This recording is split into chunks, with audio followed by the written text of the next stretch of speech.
جہنم میں جانے کا ذریعہ بھی ہے اور جنت کو اختیار کرنے کا بھی ذریعہ اور سبب ہے۔ یہی دنیا کے اندر جو کچھ ہم کریں گے، کمائیں گے، بنائیں گے، اس جیسا بیج لگائیں گے ویسا ہی پھل ہم قیامت کے دن کاٹیں گے۔ اور اسی طرح سے اللہ کے رسول جناب محمد رسول اللہ نے ارشاد فرمایا، صحابہ کرام نے اللہ کے رسول سے پوچھا کہ اے اللہ کے رسول، جنت میں سب سے زیادہ چیز کون سی چیز ہے جو جنت میں جانے کا ذریعہ اور سبب بنتی ہے؟ اللہ کے رسول نے فرمایا کہ تقوی اللہ و حسن الخلق، اللہ کا ڈر، اللہ کی خشیت اور اچھے اخلاق، لوگوں کے ساتھ میل محبت کے ساتھ رہنا، حسن اخلاق سے پیش آنا، بھائی چارگی کی فضا کو ہموار کرنا، اپنے چھوٹوں پر شفقت کرنا اور بڑوں کا عزت و احترام کرنا، اپنی زبان سے اچھی باتوں کا نکالنا، یہ انسان کے اندر انسان کو جنت میں جانے کا ذریعہ اور سبب بنتی ہے۔ اور اللہ کے رسول سے پوچھا گیا کہ انسان کے جہنم میں جانے کا ذریعہ اور سبب بننے والی چیز کون سی ہے؟ تو اللہ کے حبیب نے فرمایا کہ الفم والفرج، یعنی انسان کی زبان اور انسان کی شرمگاہ، یعنی یہ زبان جس کا نشر بہت ہی خطرناک ہوتا ہے، یہ زبان جس کے بارے میں اللہ کے رسول نے فرمایا تھا کہ اگر انسان مجھ کو اپنے زبان کی حفاظت اور اپنے شرمگاہ کی حفاظت کی ضمانت کی گواہی دے دے تو میں اس میں جنت کی ضمانت کی گواہی دیتا ہوں۔ اگر انسان اس دنیا کے اندر اپنی زبان کو کنٹرول میں رکھے، اپنی شرمگاہ کی حفاظت کرے تو اللہ کے رسول فرماتے ہیں میں اس کے لیے جنت میں جانے کا ذریعہ، جنت میں جانے کا سرٹیفکیٹ دیتا ہوں اور اس کو بشارت دیتا ہوں۔ آج اس دنیا کے اندر جو ہم اور آپ سب سے زیادہ گناہ کے کام کرتے ہیں اسی زبان کے ذریعے سے کرتے ہیں۔ آج ہم اور آپ کثرت سے جھوٹ بولتے ہیں۔ جھوٹ بولنا یہ دنیا کے اندر سب سے بڑا گناہ ہے۔ زناکاری کرنا یہ دنیا کے اندر سب سے بڑے گناہوں میں سے گناہ ہے، اور یہ جھوٹ کا بولنا انسان اسی زبان کے ذریعے سے کرتا ہے۔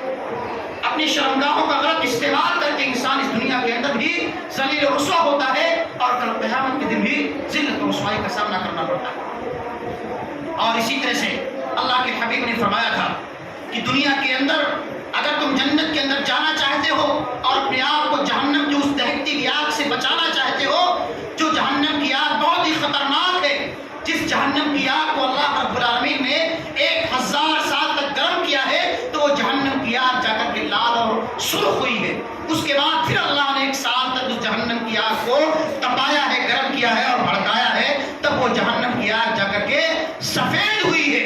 پھر اللہ نے جہنم کی اس آگ کو 1000 سال تک گرم کیا ہے، تب جا کر کے وہ جہنم کی آگ کالی اور سیاہ ہوئی ہے۔ اور آج جہنم کی آگ کیا ہے؟ کالی اور سیاہ ہے۔ جس جہنم کی آگ کے اندر اللہ رب العالمین ہم کو آگ کو داخل کر دے۔ اگر ہم اس دنیا کے اندر گناہ کے کام کریں گے تو اللہ یقیناً ہم کو جہنم کے اندر داخل کرے گا۔ اگر ہم اور آپ چاہتے ہیں کہ اللہ ہم کو جہنم کی آگ سے محفوظ رکھے اور جنت کے اندر داخل کرے تو ہمیں اس دنیا کے اندر کثرت سے اللہ اور اس کے رسول کے بتائے ہوئے تعلیمات پر عمل کرنا پڑے گا۔ شرک کی غلاظتوں سے اپنے آپ کو بچانا پڑے گا۔ 5 وقتہ نمازوں کا اہتمام کرنا پڑے گا۔ اللہ کے دیے ہوئے مال کو اس کی راہ میں خرچ کرنا پڑے گا۔ اپنے ماں باپ کے ساتھ حسن سلوک کرنا پڑے گا۔ اپنے پڑوسیوں کے ساتھ اچھے معاملات کرنے پڑیں گے۔ اپنے بڑے بوڑھوں کا عزت و تکریم کرنا پڑے گا۔ اپنے چھوٹوں کے ساتھ شفقت و محبت کا معاملہ کرنا پڑے گا۔ یہ تمام وہ اعمال ہیں جو جنت میں جانے کا ذریعہ اور سبب ہے، اور اس کے برخلاف تمام اعمال ہم کو رات کو جہنم میں جانے کا ذریعہ اور سبب بنے گا۔ اللہ کے حبیب نے فرمایا تھا کہ اتقوا النار ولو بشق تمرہ، اے میری امت کے لوگوں، اے امت محمدیہ کے افراد، تم اپنے آپ کو جہنم کی آگ سے بچا لو، گرچہ کھجور کا ایک ٹکڑا ہی اللہ کی راہ میں خیرات کر کے کیوں نہ ہو۔ کھجور کا ایک ٹکڑا اللہ کی راہ میں صدقہ کرتے، خیرات کر کے تم اپنے آپ کو جہنم کی اس آگ سے، اس دہکتی ہوئی آگ سے بچا لو۔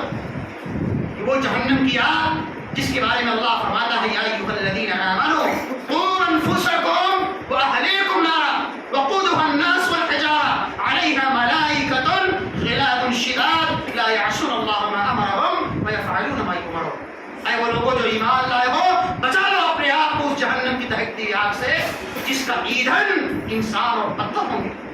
وقودها الناس والحجارہ علیہا ملائکۃ غلاظ شداد، جس جہنم پر ایسے سخت فرشتے مقرر ہیں، لا یعصون اللہ ما امرهم، کہ اللہ رب العالمین جن کاموں کے کرنے کا حکم ان فرشتوں کو دیتا ہے، وہ فرشتے اللہ کے ان تمام احکامات کی پاسداری کرتے ہیں، اللہ کے حکم کی خلاف ورزی نہیں کرتے۔